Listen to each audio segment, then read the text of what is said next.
Lux presents Hollywood.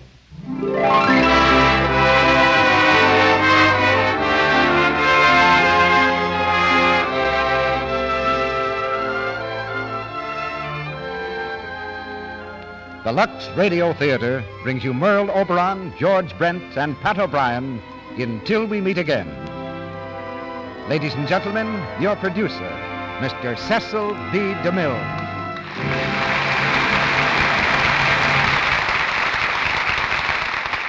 Greetings from Hollywood, ladies and gentlemen. Ever since man learned to navigate the seas, a ship and a voyage have meant romance. And that's just as true in these days of luxury liners as it was when Columbus sailed from Lisbon. A ship in mid-ocean is still a world apart. Each passenger a different story, each on a different errand. And on that ship, anything can happen. That's the background for tonight's play, Till We Meet Again. And it's a perfect setting for what does happen.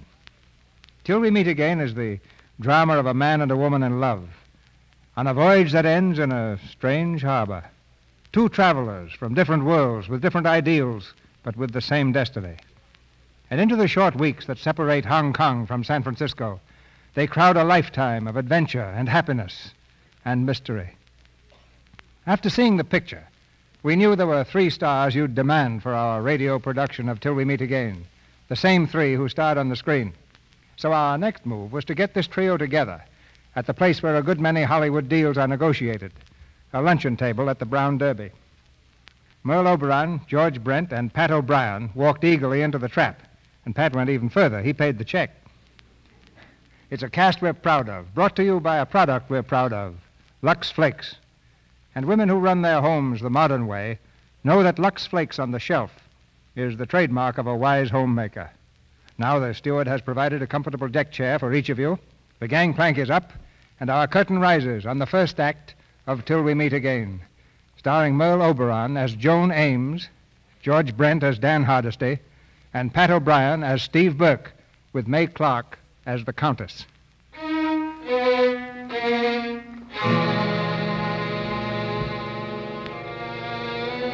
harbor of Hong Kong, crossroads of the East, haven of ships from every corner of the world. Here at anchor rides the American steamship Maloa, her funnels gleaming red in the setting sun, harbor craft scurrying madly about her graceful bow. For within the hour, the Maloa sails for San Francisco and home. In a luxurious cabin on the main deck, a girl lies quietly on the sofa. The ship's doctor in a chair beside her, a maid hovering anxiously in the background. The girl is pale but composed. Silly of me, wasn't it, Doctor? Keeling over like that in the middle of my own farewell party. I can imagine what my friends are saying. Joan's passed out. Poor Joan. Well, Doctor, how am I doing? I'd like to listen to your heart, please. Of course. Louise? Yes, Miss Joan? Where did everyone go? Why, they went back on shore, Miss Joan. All of them? I took the liberty of sending them away. Will you fix Miss Ames' bed, please?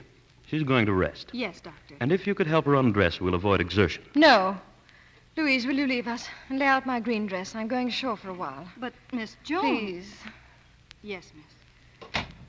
You don't obey a doctor's orders? I used to, but not anymore. Why should I? Miss Ames, have you had the seriousness of your case explained to you?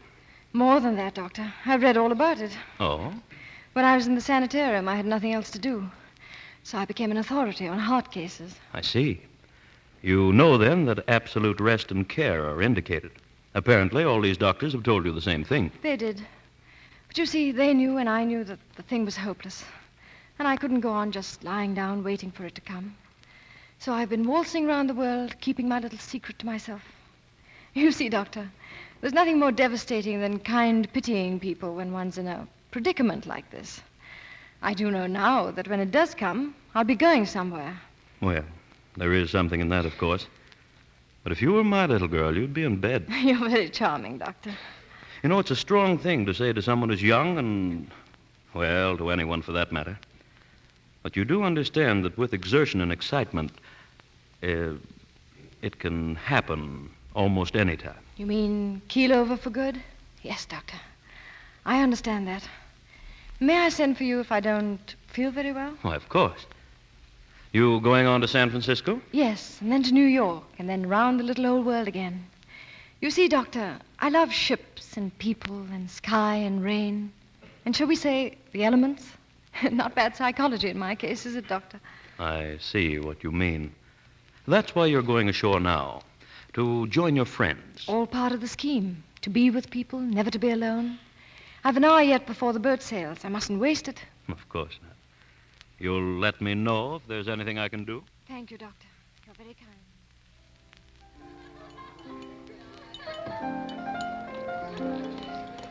You see, Mike, there are two schools of thought in mixing a drink like this. The lime juice school and the lemon juice school. I'm a lemon juice man myself. You don't say, sir. Emphatically. That's why I always mix it myself. I've been a bartender for 20 years, but I've never seen this one. Has it got a name? Yes, it's a paradise cocktail.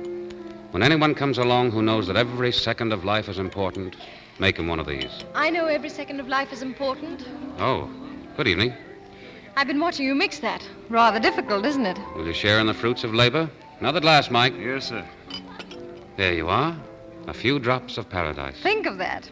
And looking at you, quite appropriate. My name's Dan. Mine's Joan. Hello, Joan. Hello, Dan. Shall we drink to our brief meeting? Yes. Hail and farewell. Oh, no, that sounds a little too ruthless. Auf Wiedersehen. All right. Auf Wiedersehen. Do you always break glasses when you've finished with them? It's an old superstition. It seals a promise. You must be a nuisance around a house. I don't make many promises. Well, not to be outdone. And now we're bound to meet again. Goodbye. Wait. I'm just looking for some friends. Would you like to help me find them? Do you think I should? Luck has allowed us a few drops of paradise. And the others might spoil it? Yes. You're right. We'll trust luck to come around again sometime. It must. Goodbye, Joan. Goodbye, Dan. Joan, dear. Oh, here you are. We've been waiting for you. Hello. Who was that man, darling? What? Oh, an old friend of mine.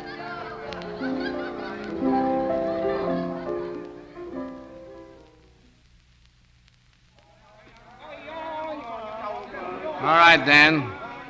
I wouldn't move if I were you. I've got a gun right in your ribs. Well, hello, Steve. It's been a long chase, fella. Looked as though I might make a career out of it. Well, you can put that rod away. I'll put you away first. Hold out your hand. I've got a bracelet for it. Want me to roll up my sleeve for you? Hey, you. All right, sucker, you asked for it. All right, Danny boy. Will you come peaceful like, or will you be having some more? Okay, Steve. You win. Put your hand on that bracelet. You make another move, and I'll blow you in half. Oh, don't be such a copper. My, we got rough, didn't we? Well, where do we go now? To the boat, and then San Quentin. Mind if I get my clothes? They're on board. Oh, very considerate of you. Yes, wasn't it? All right, this way. You know, you're a hard man to lose, Steve. Yeah, so they say. The chief told me when I left San Francisco, don't come back without Dan Hardesty. Well, here I am. And here I am. You know, they're making these handcuffs better looking these days. That last pair. They looked awful. You know, I was ashamed to be seen in them. Well, I'm glad you like these. You're going to be wearing them a long time. Yeah? What boat are we taking? The Maloa? That all right with you? I don't mind.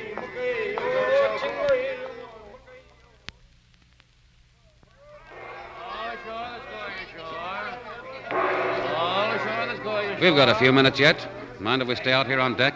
No, help yourself. Thanks. You know, Steve, you ought to be very grateful to me. How many cops get a chance for a trip around the world? Marseille, Algiers, Cairo? Yeah, your trail wasn't half bad. Yeah? Well, the last leg now. Honolulu, and then San Francisco. Yeah, and you're going all the way. Sure, why not? Everything's free, good company, swimming pool. Oh, do you swim, Steve? What's the difference? Ever play water polo? Nope. But I play a swell game of tag. I used to be sensational at water polo. Must teach you sometime. Oh, yeah? You know, you jumped off a train once, but most of this ocean's a long way out. Steve, do we have to do the Siamese twin act all the way? I don't know. We'll see. Say, any chance you lost the key in that battle back there? You can relax. I got it right in my pocket. Don't stand too near that rail, please. What's the matter, sailor? We haven't put the pins in yet, sir. You lean on that rail, you'll have to go clean over. Oh, thanks. What are you looking at, Dan? Huh? Oh, just looking down. Be a long drop, wouldn't it? Yeah. Yeah, kind of gives you the shivers. Oh, why don't you get back a little? Look. Look down, Steve. Come on, get away from that rail. Hang on! Watch it! Hey! Man overboard! They're down there! Oh, hurry! There's two of them! Get a life preserver! Life preserver!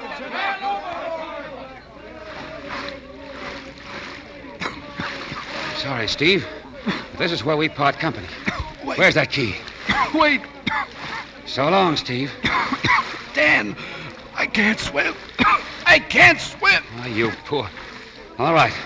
Hang on to me. Hang on and keep your head up. Keep it up. All right, grab them there. Grab them. I've got them, sir. Give me a hand here. All right, then. Up they go. There we are. There. You all right? Me? Sure. You all right, sir? Yeah, I'm okay. MacDonald. Yes, sir? See that these two gentlemen get to their staterooms. Yes, sir. This way, sir.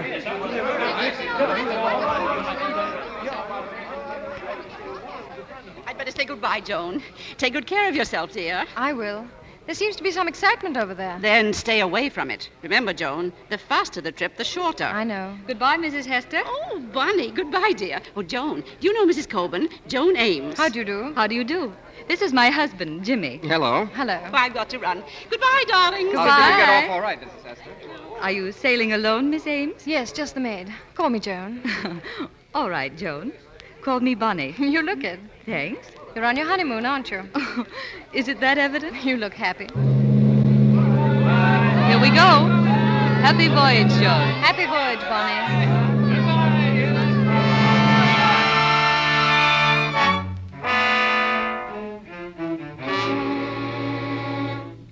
Feel all right? Yeah. You must be nuts. I'd like to prove that I'm really nuts to the governor. You see, he might make it life. I don't feel like letting them take mine just now. Dan, why did you have to slip me that life belt? I didn't have to. Why didn't you let me drown, Dan? I was just wondering. I'd have been out of your way, and with your knack of disappearing, you'd have had a real break. Well, I guess you are nuts.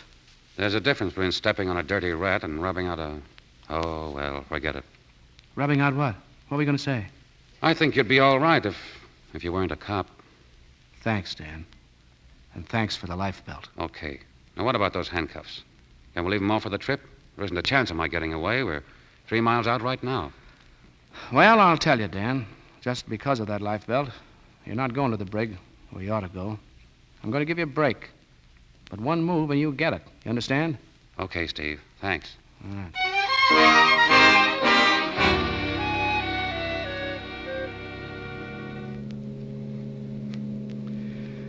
Well, 14 days to Frisco. A lot of sea out there, isn't it, Dan? Couldn't be too much for me. Oh, forget it. Go on, get yourself a drink. Thanks. I think I will. Want one? No, no thanks. Hey, wait a minute. Who's that guy giving you the eye? Who? Where? Inside there at the bar. Oh, I don't know. I never saw him before. Now listen, I can spot a con when I'm asleep. And that guy's it. Is he? I'm sorry I can't help you make a pinch. Now look, Dan, I won't make it any tougher than I have to for you if you don't start playing hide and seek with me. I want you to stay around where I can see you, and if you find yourself straying, just tip me off where you're going to stray to. Do that for me, will you? Yeah, sure. So long. Oh. It is my role with the dice, no? That's right. Your roll, Countess. Such a strange game. 6 dice. I never had a... Oh, I beg your pardon. I didn't mean to bump you like that. It's rather crowded in here. yes. Have we not met before, monsieur? No, I don't believe so, madame. No. Perhaps I make the mistake. Excuse me, please. Is it still my role, Sir Adol? Evening, sir. What'll it be? A paradise, and I'll mix it myself. Yes, sir. Hello, Dan. Hello, Rocky. Where did you spring from? I ain't sprung yet. Well, you look okay, Dan. Not for long. Are you alone? I'm the cat that walks, just me and myself. I'll need you. Hey, look, I got $15, Danny. The ticket cleaned me. No, listen. I'm on my way back to San Quentin with Steve Burke. He's outside there watching us now. What's the rap? Murder. Murder? Be careful. What's it mean, Dan? Life? For a couple of weeks, I'd say, and then, well, you know. How can you beat it? It's the Sharks or Honolulu. I'd say Honolulu. Don't know me too well in front of Burke. Now, listen. The Frenchwoman behind me with the English mug is a very old friend of mine. Catch her presently away from that mug and tell her what I've told you. And not to know me. Get it? Okay, sure. Now beat it. I'll see you later. Right. Here's the making, sir. Thanks. Joan, what are you staring at? Bonnie. That man over there? Is he someone you know? He didn't say he was sailing, but he did sail, didn't he? Who is he, Joan? He's Dan. He must have decided rather suddenly. Bonnie, do you mind? Oh, don't bother about me. If he's that important, go and speak to him. Hello, Dan. Why, it's... Hello, Joan. The luck's come back, hasn't it? This time in full measure. Paradise cocktail? Please. We can't spare a drop. No. It's much too precious.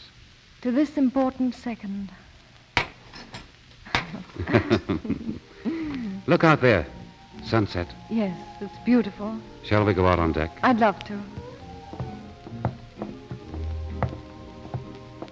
Hello, Dan. Oh, you two haven't met, have you? Miss Ames, may I present Mr. Burke? How do you do, Mr. Burke? How do you do? I'm glad to know you. Steve's an old friend of mine. We're, sort of traveling together. How nice. Yes, we're together all the time. Practically inseparable. May I borrow him once in a while, Mr. Burke? Sure, as long as you see you don't lose him. No, I won't lose him. Well, see you around, Dan. The day knows how to go out, doesn't it, Dan? What does the setting sun make you think of? The Angelus. It's a silly game, but will you play it with me? Anything? What is it? It's a game where I can find out all about you. All right. What do we do? Well, I say words or phrases, and you say whatever comes into your mind. Very well. Go ahead. Bubbling water. Laughter. And laughter. The crinkles around your eyes. Life. Death. Good. Green grass. Bare feet. White clouds. Freedom. Excitement. Smiling eyes. Friendship.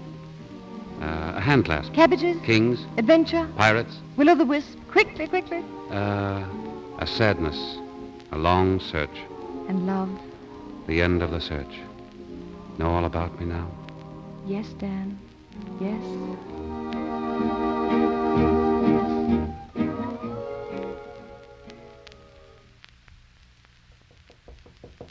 Who is it? Bonjour, Countess. Who are you? What do you wish? Rocky's the name. Rocky Rockingham. I'm a friend of Dan Hardesty. Is that enough? Yes. What's the matter with Dan? Is he too up in the world to say hello to old friends? He's not up. He's way down, and I got to slip it to you pronto. He wants you to help him. Go ahead. Now, wait a minute. What about this English guy you're hanging around with? That's mine. I've been building that up for months. Can you get some dough? I'm trying, if the dice fall right. Is that what Dan's after? I guess he could use it. What's his angle? The girl? No, the cop. You mean the one tonight upstairs, the one from Frisco? Yeah, Steve Burke. What's he doing socially with cops? It ain't so social. Burke's taking him back to San Quentin. San Quentin? It happens to the best of us. But not to Dan. Is it a long stretch? How well do you know Dan? I've known him since I was a kid. I used to think, once in a while, that maybe Dan and I could... Well, I didn't have quite what it took, I guess. Not quite the luck. You're in love with him, huh? What do you think? Well, that makes it tougher for me to tell you what I got to. Can you take it? Sure, I can take anything. Didn't you know that Dan was in for murder? Murder? When? That's what they called it. He rubbed out a dirty double-crossing heel. Self-defense, too, but he couldn't prove it. Murder? You don't forget a rap like that. That means life. Yeah, worse than that, it means his life. He hasn't a chance. He's been sentenced. He'd have been dead by now, but he broke away while they were taking him to San Quentin. Oh, you're crazy. He'll tell you himself. His only chance is Honolulu, and he thinks you can help him. How? Well, he's got some idea, something. We'll get him here now. Hey, he doesn't get out of Burke's sight. We'll try. I'll stay up. If you can't get him, come back anyway. We'll arrange something for the morning.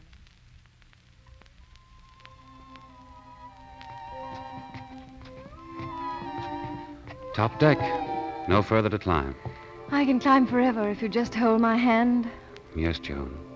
All my life I've been reaching out for your hand. Where are we? I haven't known since Hong Kong, since I was wrecked on the bar. On a ship in the Pacific. A very small ship.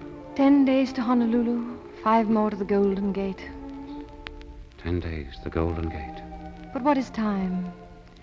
Days, hours, years. Eternity can happen in a minute. Haven't you found that out? I will. Will you teach me all the important things you seem to know? How did you find them out? Watching the stars on nights like this. They're like us. Tiny specks lost for all time in their own unending oceans. And they say that if you make a wish on a star, it's sure to come true. I wish... What do you wish? To tell would spoil it. Yes, it would. Will you be satisfied? Us here, just us. No questions asked. No questions at all, except the ones your eyes ask and my eyes answer. Nothing said. Except what my heart says and your heart understands. Listen, can you hear it?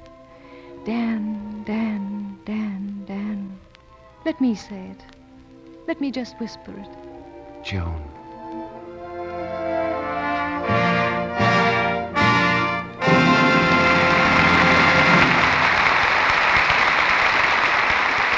The curtain falls on the first act of Till We Meet Again, starring Merle Oberon, George Brent, and Pat O'Brien. During this brief intermission before Mr. DeMille brings us Act 2, let's have a little music. You know, there are 3 things women like about new Quick Lux Flakes. And I've asked Lou Silvers to say these 3 things to us in music. First, that says speed. New Quick Lux is fast. The next thing, that music says a little goes so far. Just a few flakes make so many suds. And finally,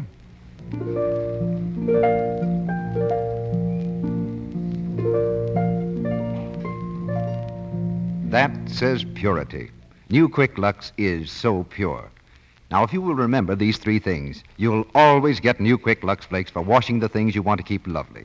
Because it cleanses so swiftly and surely. Because it's thrifty to use. And because it's so pure. We think New Quick Lux is just about tops for your nice things, for all your washables. And a lot of women think so, too. Their enthusiasm has made Lux Flakes the most popular care for fine fabrics in this country. Now, that's a pretty fine vote of confidence, isn't it?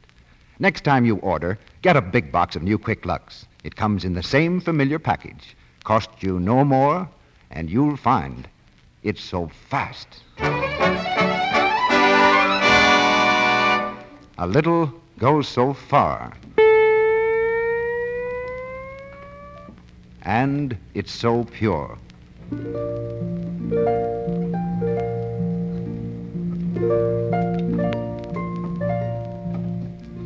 Now, our producer, Mr. DeMille. Act 2 of Till We Meet Again, starring Merle Oberon as Joan, George Brent as Dan, and Pat O'Brien as Steve, with May Clark as the Countess.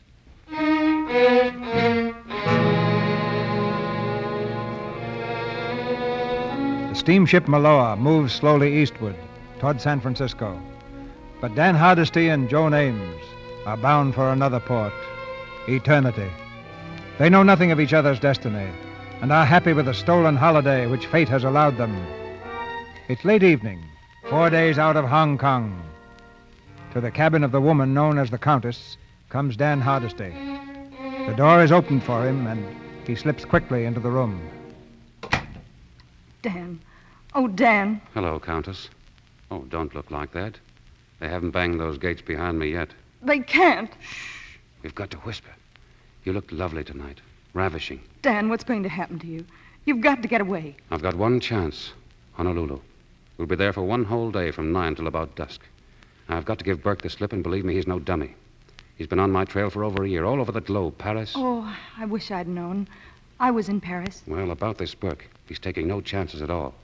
I could move in on him. Burke? Oh, he's no ladies' man. But I know you and you want to. If you could just find out what he intends to do with me that one day in port. He's being pretty decent right now. Letting you loose? Yes, he's got something of a heart. So have you. I've seen you with that girl. Well, I can't tell you anything except don't know me at all. Keep clear. Just get to know Burke. And I'll need some money. How do we go for that? I've got a branch of the Bank of England on board. Sir Harold. All right. One other thing, and write this down. Herb McGillis. Yes. Send him a radio. 221 Front Street, Honolulu. I'll need a quick way off the island, any kind of a tramp. Anything that could be rented to leave as soon as I can make it. Don't mention my name on the radio. Dan, you've got to make it. Well, just in case I don't. You know I'm grateful to you, don't you? Dan. You're a great girl. I've always said so. Good night. Good night, Dan.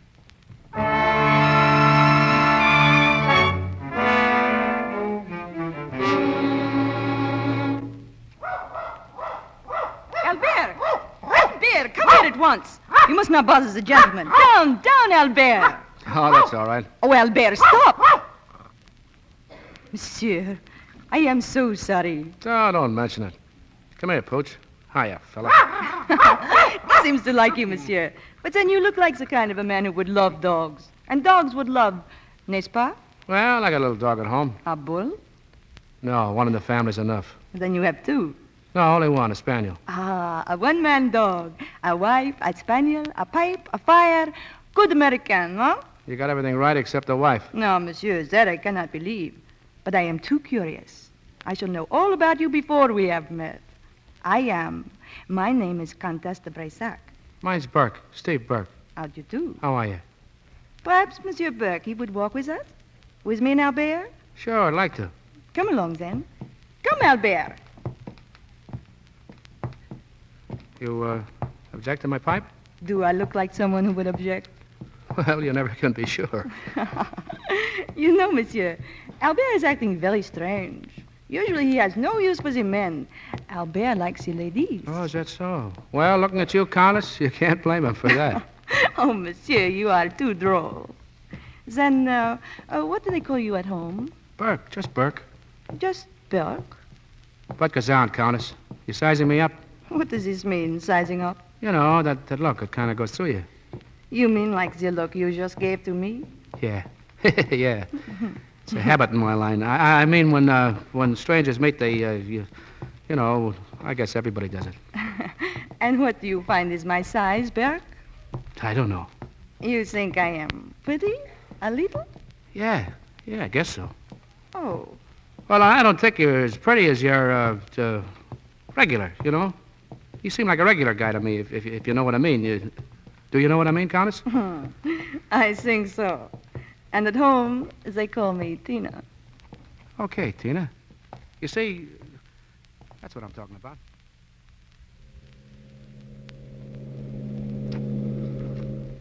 My darling Joan, this letter is the hardest I've ever had to write.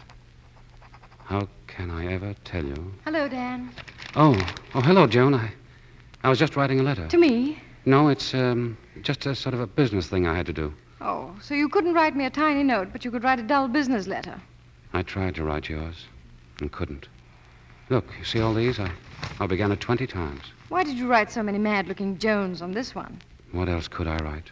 Just Joan, Joan, Joan. There's nothing else. You're right. There's nothing else. Except... Except what? I'll whisper it, Dan. Let me whisper it.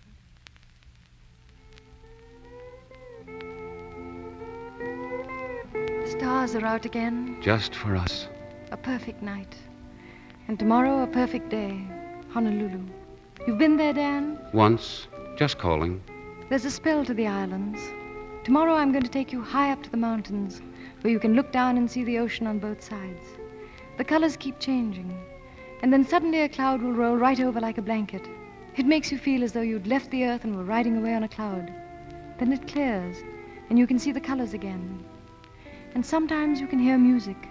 No one knows where it comes from. What are you thinking about? You. I love you, Joan. Oh, Dan. Dan! Joan, what is it? What's the matter? Nothing. Wait. Wait here. I'll be back in a moment. Just a moment.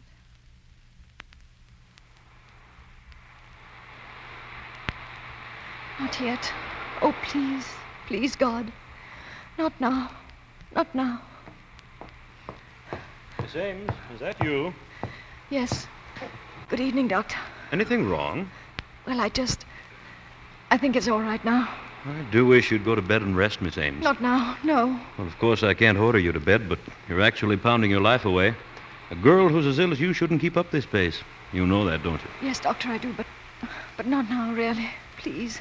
All right. Good night, Miss Ames.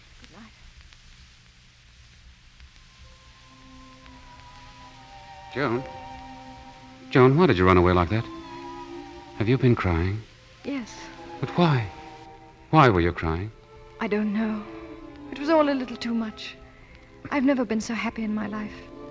It was the music and you and, well, all just too good for me, that's all.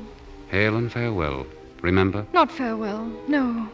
Joan, Whatever happens, at any time, you will remember, won't you? Remember? Remember what? Oh, that I'm grateful. I mean, beautiful moments are given to some people only to be snatched away again. But you can't snatch moments when they've been given to you. I couldn't lose you, ever. You know that, Dan? Yes, I do. But everything you say has a faint sort of goodbye underneath it. Why? Why, Dan? Well, you've made the present so perfect. And any future is uncertain, isn't it? Not ours. Dan, tell me, do you belong to me? Do you really belong to me? That's all I want to know. Yes. The best of me is yours. And tomorrow? Tomorrow is going to belong only to the two of us, isn't it? Every minute I can give.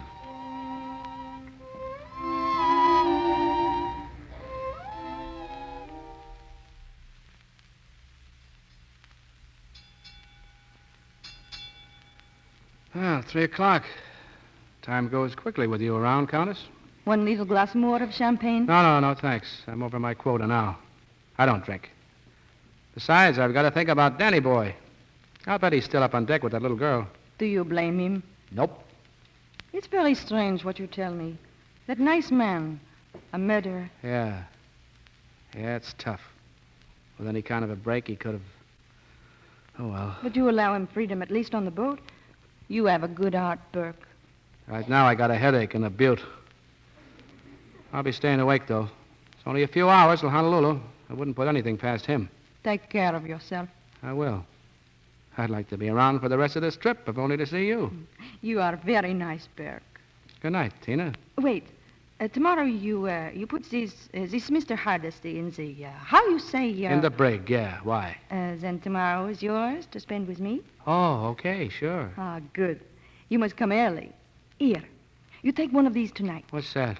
For your headache, Burke. No, I never take anything. Now you are a baby.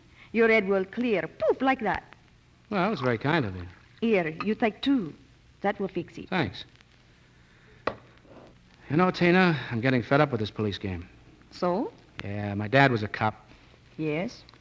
You see, I was kind of brought up in it. When you get around the world a bit, you find out it isn't such an elegant job. They are a necessary evil. The cops? Yeah. Yeah, but you see, people in your position in life, well, you never know there are police around till you lose your jewels.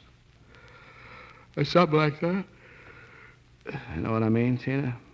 Kind of worlds apart, as you might say. Yes, I see.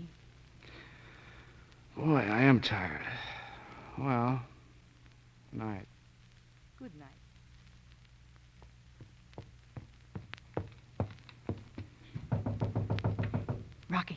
Rocky, open up. Well? Tell Dan it's okay. I gave Burke enough dope to keep him asleep all day tomorrow. Swell. Tell him he can leave the boat in the morning. And, well, tell him good luck.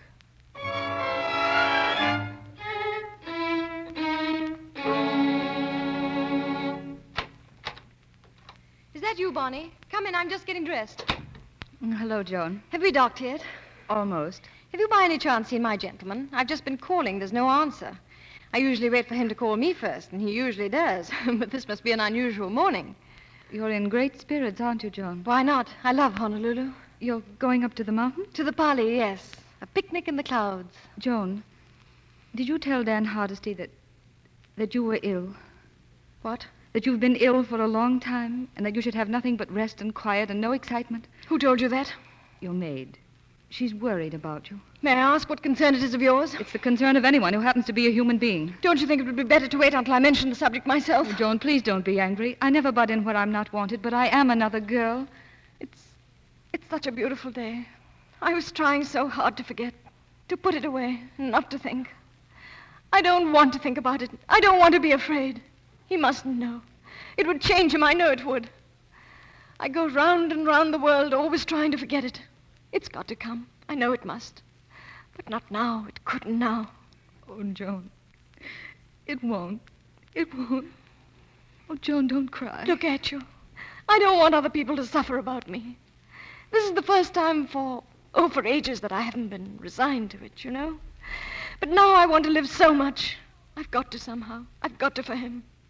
Oh, Bonnie, I love him so much and I don't know what to do. You won't say anything, will you? Will you promise me? Yes, I do promise, but you... There are no buts. No buts at all. Nothing anyone can do or say can change things as they are. Shall I mope in here and wait on a beautiful day like this with everything to live for? If it's only for a few hours, wouldn't you crowd it all in if you could? Wouldn't you? Yes. Yes, I would. Well, that's what I'm going to do. I don't care about tomorrow. I don't care. I'm living now, today. And I want to live every second.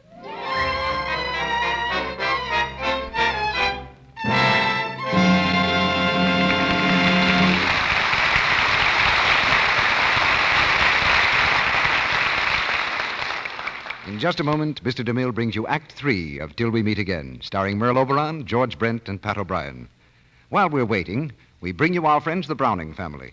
This summer, the Brownings have decided to go to the seashore. Dot is talking about their plans with Peggy Smith, who is spending the night. I think vacations are so much fun, don't you? Meeting new people and everything. What are you going to do this summer, Peg?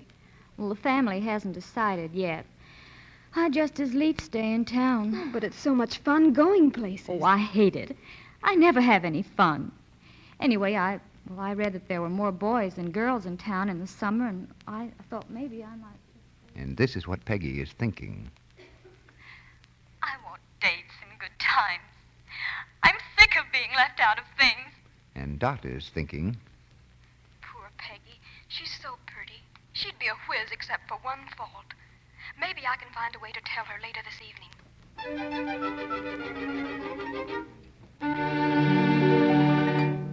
About ready for bed, Dot? In a minute, Peg. I'm luxing my undies. Goodness, at this hour? Why, of course. I like to put on fresh things in the morning. You know, honey, if they aren't fresh and free from perspiration every day, you're apt to offend people. Besides, it's so easy to keep them dainty with new quick Lux flakes. It's ever so fast. Dot Browning's suggestion to Peggy is a wise one for every girl who wants lots of friends and lots of happy times this summer. Daintiness is important. And now with new Quick Lux Flakes, it's very easy to be dainty at all times. New Quick Lux removes perspiration so quickly, yet it's so mild, so gentle, it keeps washable colors and fabrics new-looking longer. Doesn't wear things out, as cake soap rubbing and soaps with harmful alkali may. Safe in water, safe in Lux, you know. Remember to Lux underthings after every wearing. Blouses, dresses, and sweaters, often. That generous big box of new Quick Lux will last you a long time. It comes in the same familiar package. You'll find it's fast, wonderfully gentle and thrifty, yet it costs you no more. We pause now for station identification. This is the Columbia Broadcasting System.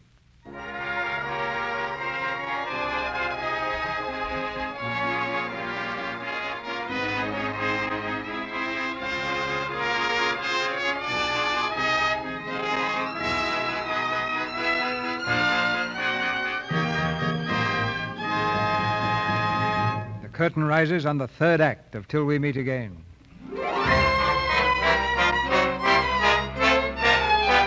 It's late the same afternoon. With Steve Burke out of the way, Dan is off the boat and ready to make his escape from Honolulu. But he's lingered for a while to spend the last sweet minutes with Joan. High on a mountaintop, shut off from the world and its troubles, Dan and Joan sit looking out across the blue sea. You know, Dan, I used to think of heaven, long ago when I was a little girl. I'd think of it as a place of golden streets and fanfares of trumpets and people fluttering around like mad on wings. But then I didn't know. I didn't know that heaven is a little spot in the mountains above Honolulu. Oh, Dan, if we could stay here forever. Joan, would you be really content to spend the rest of your life with me? Yes. No matter where? Anywhere, Dan. But what's the matter? Why are you so restless suddenly? Joan, darling, there's something I have to tell you. Is it serious? Yes. If it's that serious, not today, please. Joan, there's something unreal about us, isn't there? How? Oh, our whole experience together. We're so close, and yet we still know so very little about each other. But I don't want to know any more than I know now. Do you? Yes, but what kind of people are we? What have we done? What do we intend to do? Well, about the past, I think I was born when you first looked at me. And about the future, if I should ever lose you, I'd die. And in between the past and the future, we have this. It won't ever end, will it, Dan? No. Whatever happens, we belong to each other always. Darling. Don't say anything, I know. But it's the second warning. Let's pretend we don't hear it. Dan, kiss me. What is this? Tears? I can't help being a little sad. It's been such a happy day. Well, I suppose we should go back, shouldn't we? Yes, I suppose so.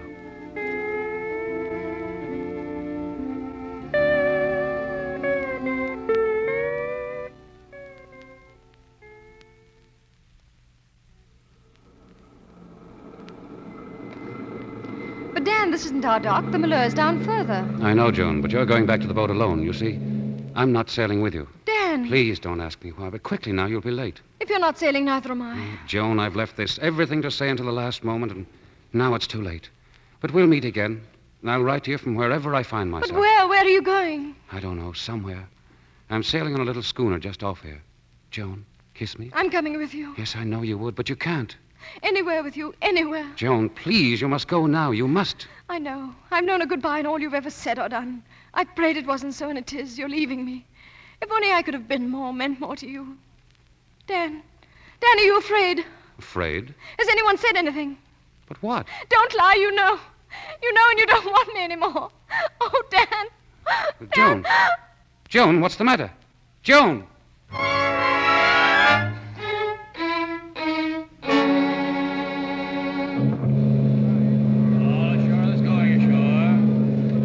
Let me through there. Will you please let me through? Dan, what are you doing here? What's the matter with her? She's fainted. Get the doctor, quick. Dan, Steve's looking for you. Get the doctor.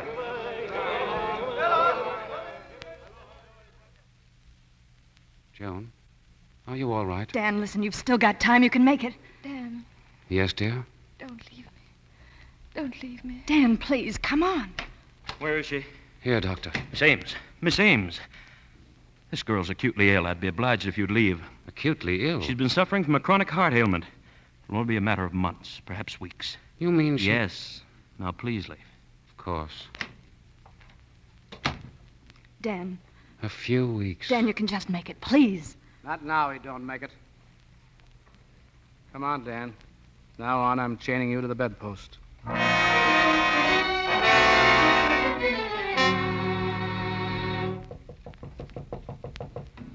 Come in. Is Mr. Hardesty here?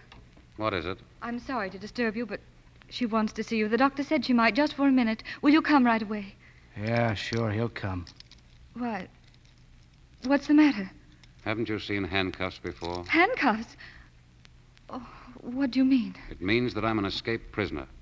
I'm being returned to San Quentin, and Steve Burke is the police officer who's taking me back. Oh, what did you do? I should tell you, because you'll probably hear of it anyway.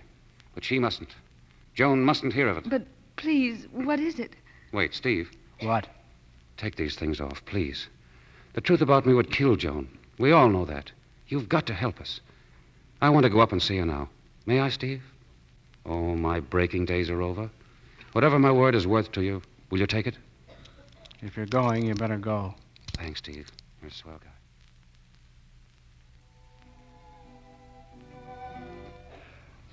Hello, Joan. Hello, Dan.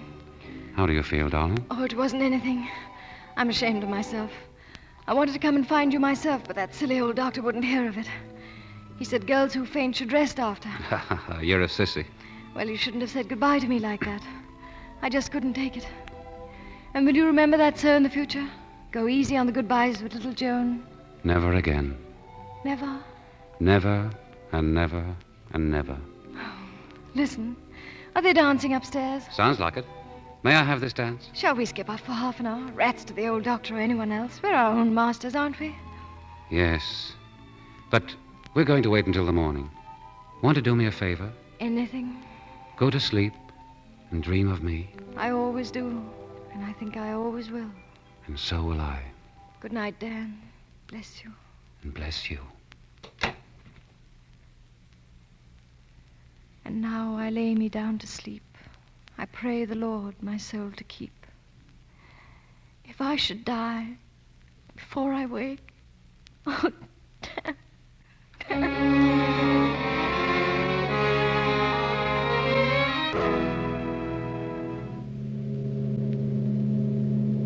Good evening, Burke. Hello. our trip is almost over, isn't it? Yeah, We'll be in San Francisco in the morning. that's right. Burke, have you been avoiding me? Sure I have. I don't want any part of you. You could save that French act for the suckers. Oh, Sure, I took the trouble to send a radio. Got an answer. Your record's nearly as good as Dan's. all right. Where's Dan now? He's up on deck. You've been pretty decent to him, Steve. All right, so what? Listen, I've got $30,000. The money's in New York. You and I've can got stop some right there. He's going all the way back. He's no thug. Now, will you cut it out? I want to talk about it. Just a cop at heart. Peace officer, yes. Steve. What? You're the first one of your breed that I've ever known who seemed to be human. Well, according to the history I got on you, you've been too smart to get near enough to know much about cops. Frenchie Lonergan. What a moniker. Lonergan, your old man? Yes. What'd he do? About 14 years straight. The jute got down his lungs, and one day we heard he'd passed on. Pretty tough, aren't you, Liz? What'd your mom do? She's okay. We've got a little place for her in South Dakota. And what makes you think I'm so hard? You were going like steam for the Countess. Yeah, it was a swell act. But there's one thing about your not being a countess. What? Well, there's a lot of distance between a cop and a countess. Worlds apart. But there's, I don't know, kind of a relationship between a cop and a crook. What are you going to do after? Around 40, 45 or so, when you get old. I'll be dead. No, you won't, Liz. I've been watching you and thinking about you the last few days. And I was wondering what might happen to make you get onto yourself. You know, thieves grow old very badly. They shrivel up and fear gets them. They either fall back on drugs or booze. Oh, cut it out. All right, I'm sorry. Oh, Steve. Oh, come on now. I wouldn't hurt a hair of your pretty head. Come on, Lonergan. We're going to talk a lot someday. You've been on my mind anyway. Have I, Steve? Sure you have. And, you know, cops grow old, too. And I was thinking, Tina, if you've got company for it, it's not so bad. Steve. Oh, Steve.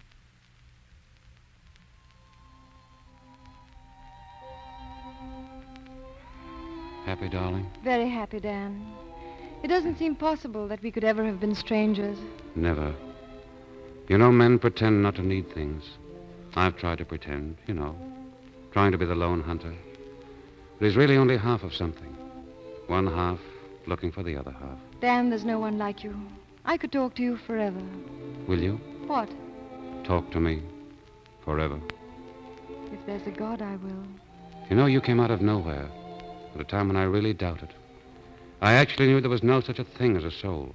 I could see no perfection in existence at all. The half looking for the other half? Yes. And I found you, didn't I? Yes, you did. Hello. Oh, hello, Steve. It's getting late, Dan. We've got a long day ahead tomorrow. I know. Joan, shall we slip down for one final drink? A goodbye one? Bar's closing. You better hurry. Come on, Joan.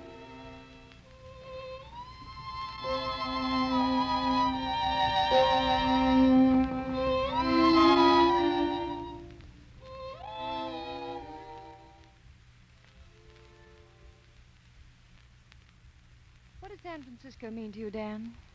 A lot of things. I love San Francisco. So did I. Until now. Why now? Oh, the end of our journey? But we'll be together. Yes, we will. After a little while. Not more business like Honolulu? Yes, you see, I'm leaving immediately for Mexico City. It's quite a gay place. Yes, I've heard. Could I, do you think? No. I've made the plans. After all, I am the man of the family. What? What plans? Tell me. Am I in them? Yes. You and I are meeting in Mexico City at the Palace Bar for New Year's. New Year's? Oh, it seems too long to wait. Well, I'm not going to try to explain it all now, but you see, that's the way it must be. All right, my master. Agreed? The Palace Bar, Mexico City, New Year's Eve. You'll be with me inside here every second until then. In my heart, Dan. To us, darling. To us.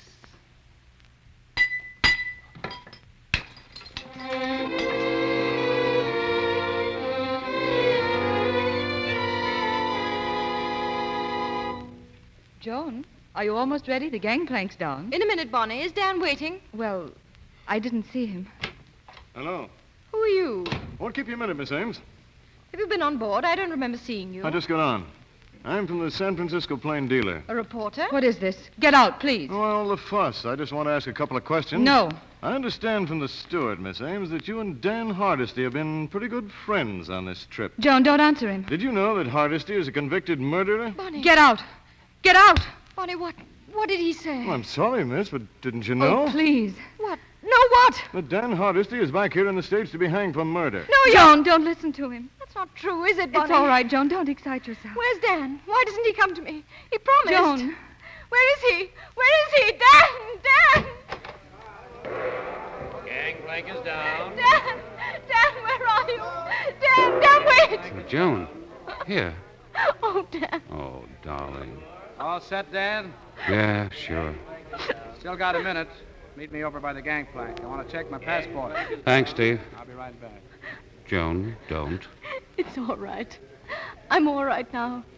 I just wanted to see you once more. I love you, Dan. I love you, Joan. Goodbye, darling. Not goodbye. Auf Wiedersehen. Until New Year's. Mexico City, New Year's. I'll be there, Joan. I'll be waiting. Auf Wiedersehen. Don't forget. Never. Joan, are you all right? Joan, Dr. Cameron's here. Miss Ames, I saw him. I said goodbye. He's gone. He's gone. Joan. Oh, Joan. Stand back, please. Is there anything I can do, Doctor? No.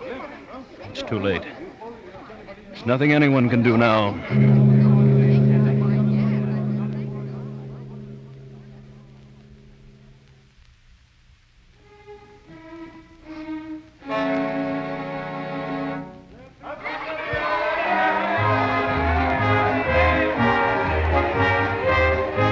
Happy New Year, Steve.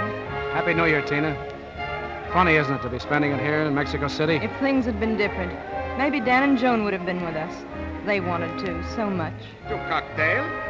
For senorita? For senor? Oh, thanks. Well, here's to Dan. And here's to Joan. Senor, please, to watch the glasses. I didn't break any glasses. Neither did I.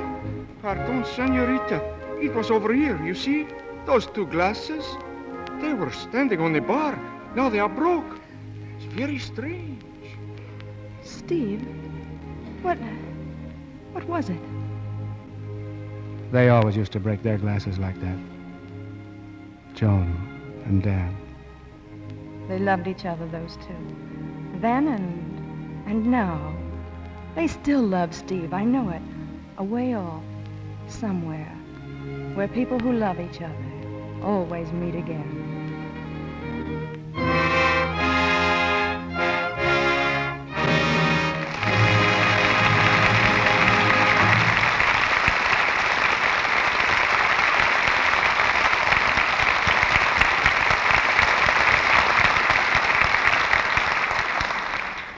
Mr. DeMille brings our stars to the microphone in just a moment.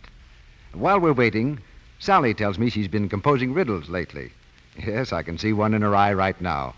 What is it, Sally? Oh, something I thought of this afternoon. What housekeeping job gets done 3 times a day, yet is never finished? Can the housewives in our audience guess the answer? Well, suppose you tell us, Sally. Well, it's dishwashing, of course, as every housewife knows. To her sorrow, I suppose. Well, there are ways to make it pleasanter. A lot depends on the soap you use. Yes, if you care for your hands, and practically every woman does, a lot does depend on the soap. That's why millions of women stick to new Quick Lux for their dishes. They do it because it's so kind to their hands. Doesn't leave them with the coarse housework look that's so unattractive. Now, this has been proved very conclusively by recent tests of 5 leading soaps frequently used for dishwashing, including Lux. The tests were made under conditions similar to actual home dishwashing. Hundreds of women took part in them. Not 1, not 10, not even 50, but hundreds of women. Here's what they did. Each woman dipped one hand in Lux suds, the other in suds from another soap, for 20 minutes, 3 times every day for weeks. The conditions, remember, were similar to your own dishwashing. At the end of the tests, the difference was truly amazing. Lux proved that it was milder. In case after case, the Lux hand had remained soft, smooth, and white, while the other hand was rough, red, and coarse-looking. Now, which kind of hand do you want? The soft, smooth one, of course. It's more attractive, more feminine, more lovable. So why not help yours stay that way by using new Quick Lux Flakes for your dishes? It's a good idea to get the generous large-size box because it will do your dishes for a long time. And all the time, it will be caressing your hands, helping them stay soft and white and pretty. Remember that new Quick Lux comes in the same familiar Lux box.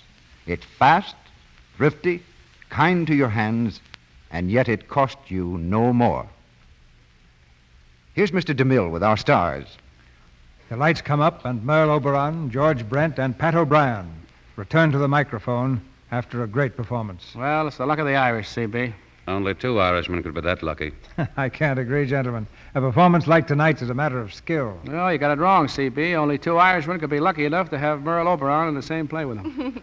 I'm afraid one or both of you has been playing tag with the Blarney Stone. Well, it must be Pat. He's been coaching the Notre Dame football team these days. That's right, in the new Trockney picture.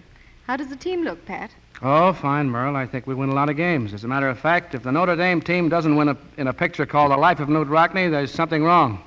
And South Bend won't be safe for O'Brien, huh? How do they treat you back there, Pat? Oh, great, George. We shot a lot of scenes on the campus, and they put on such a welcome, I almost believed I was Rockney. Well, Pat, I'm anxious to see your team in action. Mr. DeMille, what's your play next week? Next Monday night, Merle, we're bringing one of the screen's most popular starring teams to this stage, William Powell and Myrna Loy.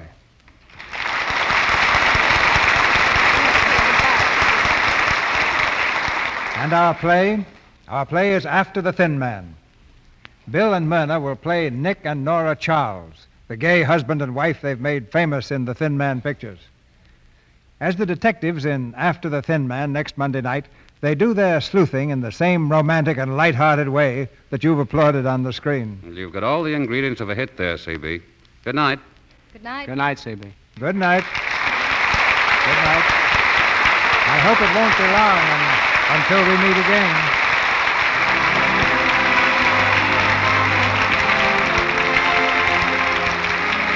Our sponsors, the makers of Lux Flakes, join me in inviting you to be with us again next Monday night when the Lux Radio Theatre presents William Powell and Myrna Loy in After the Thin Man. This is Cecil B. DeMille saying good night to you from Hollywood.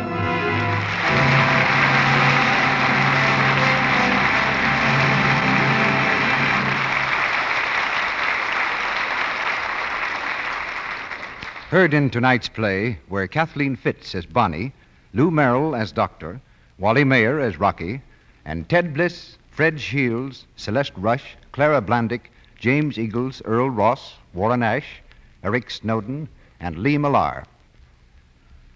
This week, the people of the United States are celebrating Flag Week, culminating in the observance of Flag Day next Friday, June 14th.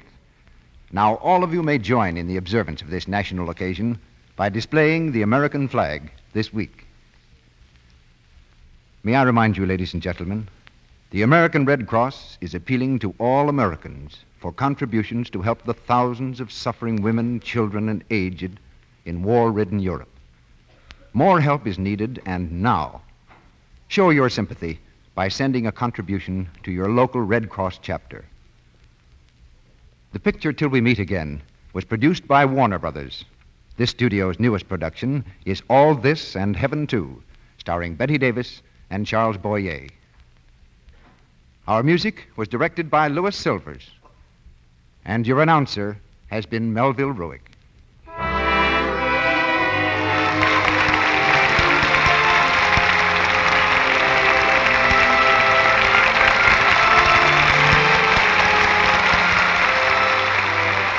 This is the Columbia Broadcasting System.